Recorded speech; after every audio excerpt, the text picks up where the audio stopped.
มอยซุงค่ะเมื่อในเป็นวันที่24เดือนธันวาคมปี2026ในตอนในเดือนเอาพี่น้องค่ะมาถ่อมด้วยข่าวเงาเกี่ยวเลยลองตั้งเป็นมาให้ฟังสติน้ำๆไหนค่ะอสั่งว่าที่จับเจอแม่งตั้งเป็นมาเหี่ยวไหนจึงมีตื้อตั้งจางรูดเซ็งสาใจแค่ว่ากูก็เมื่อวันที่23เดือนธันวาคมที่2ปี2026ในเกี่ยมโพคานป่าคลองการจอมพ่องลงเมืองไทยเลยออกมาเปิ้นเผาลาดว่าพ่องย่ามมื้อเหลียวในตีเมืองไทยโฮบโทบหันโตซัดอำอยู่ลีเป็นไว้ตั้งเป็นมาละลายเปิ้นตีอธิกาเปิงหลงมันในแต่ก็ตั้งปอดวันออกปอดอีสานและเมืองไทยปอดตอนใต้ในอ้อ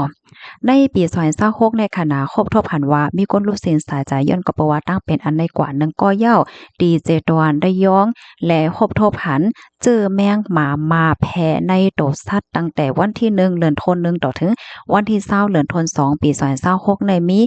50โตในข่าวอธิกาเปิงหลงมันในแต่ก็เป็นดีหมาจังไหนค่ะตั้งฝ่ายภูมิพลพรเขาลาดว่าย่อกาตั้งเป็นมากำปั้นนำในครบทบหันในปื้นตีเก่าอันยามแพเมื่อปี2025ที่ป่นมาแลแพกว่าปื้นตีหิมห้อมเฮ็ดจังไหนก็เปิ้นนั้นแลไหนมันจางเป็นกว่าไลว่า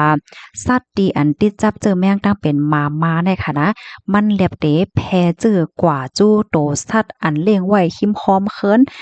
ต่างเซียนเฮ็ดจังไหนอ้อสอนเจ้าหนังก้นวันก้นเมืองหนอเตเอาเนอโวว่ะเนอกวายว่ะตีอันติจับเจอแมงอันไหนอำนั้นก็โวกวายตีอันมันเซ็งสายใจกว่าโดยที่อำโคลองโคตั้งมันเพราะว่ารู้เซ็งสายใจกว่าเหี่ยวเนี่ยก็เอามาย่าเน้อเอาเน้อมันกว่ากินว่าซองว่าเฮ็ดจังไหนในค่ะนะมันจางเฮ็ดให้ไหลหับเจอแมงอันไหนกว่าโดยที่อำโคโตเฮ็ดไหนค่ะอ๋อเพราะว่าที่จับเจอแม่งจังไหนเหย้าไหนมันมีตื้อต่างจางรู้เซ็งสายใจแค่ว่ากูก็อันว่านั้นเหย้าในออพี่น้องเฮาค่ะเมื่อกาก่อนป่นมาในค่ะมีก้นอันที่จับเจอแม่งตั้งเป็นมาอันลูกมาตี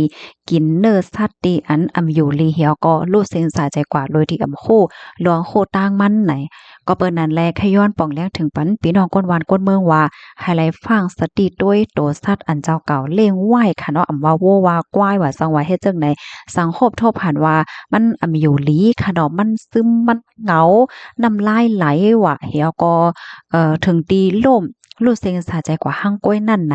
พี่น้องเฮาค่ะอย่าไปลาลีเอามาย่าเด้อมันเหี่ยวก็มากินมาขายพ่อขายแป้แม่งปันกันย้อนก็เปออำสังถกในจางเอาเจอแมงในมันแผ่ลามไหลเฮ็ดไหนค่ะอ๋อสั่งว่าโตสัตว์โวกวายโตเจ้าเก่ามันเซ็งกว่าเพราะว่าไหนก็ไฮไลท์คลิปแนดป่องเลี้ยงปันพมิปุนพรฝ่ายโตสัตว์เขาในปื้นตีกำเหลียวไหนค่ะเอานั่นคือพมิปุนพรเขาเตจังมากดทาดเหี่ยวก็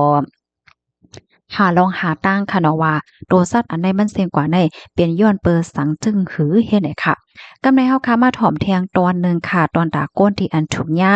น้องหมาน้องแมวคบว่าย้ายว่าจังไหนไหนเฮาแต่ละเฮ็ดจึงหือไหนเมื่อว่าถูกหญ้าน้องหมาคบเหย้าไหนจึงให้คลิปแนดล้างคอยเจ็บนั่นโรยน้ำมดใสและเอาสเปียมาล้างหึงมอ15มินิสืบนั่นก็เจ็ดให้เฮียงค่ะเอายาค่ะเจอที่เฮาค่ะมีไว้จอมพิมพ์เพิ่นนั่นค่ะนะเอามาต้าเอามาใส่สืบนั่นก็ไฮไลท์คลิปแนดกว่าหาหมอยาเปิดฮันลัดในมอยาเขาเหี่ยวก็มอยาเขาก็ติดซ้ำปัญญายาเฮกังเปิดเฮกังตั้งเป็นหมาในกำเหลียวเฮ็ดจังไหนเขาเนาะค่ะกำในมาแทงตอนหนึ่งค่ะตอนดาพี่น้องก้นวันก้นเมืองอันเล่งไหวโตซัดค่ะเนาะอาติกาเปิงลงมันในแต่ก็น้องหมาค่ะนะน้องหมาว่าน้องแมวว่าจังไหนในค่ะไฮไลท์ออนเขานั่นกว่าซ้ำยาแฮกังโกปีเนี่ยค่ะเพราะว่าฮอดถึงคิงค่ามันมาเย้าในเพราะว่าเป็นที่เมืองไทยได้ก็ภูมิปนพรเขานั่นเตมาซ้ำปันค่ะเนาะจอมว่าจอมเกี้ยวว่าสังว่าเฮ็ดจังไหนค่ะนะอันนี้ก็กึ่งลีเอากว่าซ้ำโกปีจอมหนังอันฝ่ายป้ายอยู่ลีเขาเปิ้นมักมันไว้นั่นนะคะเพราะว่าน้องหมาน้องแมวอันซ้ำยาจังไหนว่าเย้าเพราะว่ากว่าคบเปิ้นเลยจังไหนก็มันก่อมป้อเลยแม่ใจกาหือนั่นค่ะเนาะป้อมเลยซ้ำได้ก็บอกว่าคบเปิ้นก็สังถูกก็มันเป็นย่อกาตั้งเป็นมาอันว่านั่นเย้านะคะแลก้นที่อันเลี้ยงน้องหมาน้องแมวไว้นั่นแต่ค่ะนะกึ่งหลีปล่อยมาตัวเจ้าเก่านั่นออกเฮิรนหังกล้วยค่ะเมื่อพ้องว่าเดออนมากว่าตั้งนอกว่าสวรรค์ในก็ให้เลยใส่จึกจุงเหเปิดตาเฮกังนั่นคือมันเต็มจังกว่าคบเปิ้นนั่นในอ้อมสังคบทบผันหมานั้นก็แมวมีฝั่งหางตีให้อยู่ลี5สัง5และเจ้าไหนก็ให้เลยป่องเลี้ยงปันพมิปนพรเขากำเหลียวไหนค่ะ หนังหือเตลดย่อมไหลน้องหมาน้องแมว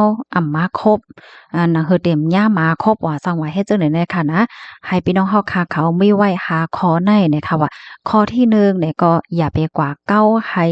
น้องหมาใจจ้าใจล้ำเนี่ยค่ะเนาะบางปอกแน่น้องหมาแน่มันนั่งมันนอนอยู่ห้างก้อยก็เหลียวมันหลวนห้าก้นหลงห้ามันก็ได้เกียกเอาไม้ในกว่าเขกว่าย่าให้มันเฮ็ดให้มันใจจ้าใจล้ำเนี่ยค่ะเนาะเพราะว่ามันใจจ้าใจล้ำก็มันเรียบมันจังเรียนให้มาคบปันไลเนี่ยค่ะข้อที่2เนี่ยก็อย่าไปกว่าเหยียบค่ะว่าได้เป็นตีหางตีโหจ้อมโตจ้อมขาหลายเจ้าเนี่ยค่ะเพราะว่ากว่าเหยียบเจ้าเนี่ยมันติเฮ็ดให้ตกใจเนี่ยค่ะที่3ค่ะอย่าไปแจกแพ้น้องหมาเดเลยว่าบางปองบางแล้วเฮาได้หันมาเขาผิดกันเขาคบกันอยู่เฮ็ดจังเหนื่อมใจค่ะมันก็เอ๊ะรู้หนาในเดกว่าแค่เพราะว่าเฮาค่ะมีครึ่งไม่ครึ่งมือสังเฮาเอามือโยๆให้กว่าแค่ได้สังถูกเฮาก็ได้ย่ามาจังนั้นคบเฮาไหลเนี่ยค่ะเนาะในก็เลยสติข้อที่4ค่ะอย่าไปยิบหวานข้าวนั้นก็ตั้งกินเมื่อพ้องดีหมาตึกกินอยู่นั่นในบางปอกในหมาเนี่ยมันต้องไปเข้าแห้งน่ะอาลาย่ำแจ้เฮาก็ยิบหวานข้าวกว่าค่ายหวานข้าวเลยเฮ็ดให้สังถูกมันจังให้ได้ใจจ้าให้ก็คบปั่นไล่เนี่ยค่ะข้อที่5เนี่ยก็อย่าไปกว่ายุ่งอย่าไปกว่าข้าวจ้ำโตสัตว์อันอยู่นอกเฮือนเฮาโตสัตว์ที่เฮาคาฮู้จักเนี่ยค่ะบางปอกในเฮาคาได้หันน้องหมาหรือหักหรือแป้งน่ะเนาะไปกว่าไปมาอยู่จ้อมนาเฮือนเฮานั่นในเฮาคากว่ายิบมันเนาะกว่าห้องมันไหนเฮ็ดเนี่ยนะเฮาบ่ฮู้เลยว่าน้ำใจยิ่งเป็นจังหือพองในสั่งถูกโกงยาคบเนี่ยค่ะเนาะเพราะว่าเพราะว่าเป็นน้องหมาที่เลยซ้ำว่ายายาเนี่ยมันน่าใจแห้งเนี่ยค่ะเนาะย่อกะตั้งเป็นอันในลีโกไว้เนี่ยค่ะอย่าไปไว้เมามังเสกรรมเนี่ยค่ะในกอค่ะแต่ก็หันถึงว่ามันเป็นรองใหญ่เด็ดๆค่ะนะว่าพี่น้องเฮาใครอยู่ไว้ที่เมืองไทยเมืองใต้ที่ไหลก็เย้าค่ะให้ไหลพูดกันเฮก็ให้ไหลฟังกันนำเสกรรมผู้ไหลไผที่มีลูกมีล้างในก็จอยหมอกลาดลูกล่างตัวเจ้าเก่าไผมันค่ะเนาะเพราะว่าย่ายอกะตั้งเป็นอันในเย้ามันลีโกนะในนั้นค่ะสเปิ้นแพ่แม่งปันกันก่อนนำเสกรรมค่ะหมอยสงค่ะข้อมูลตอนในคาเลปีมาที่ห้องการข่าวไทยรัฐออกไว้ค่ะหมอยสงค่ะ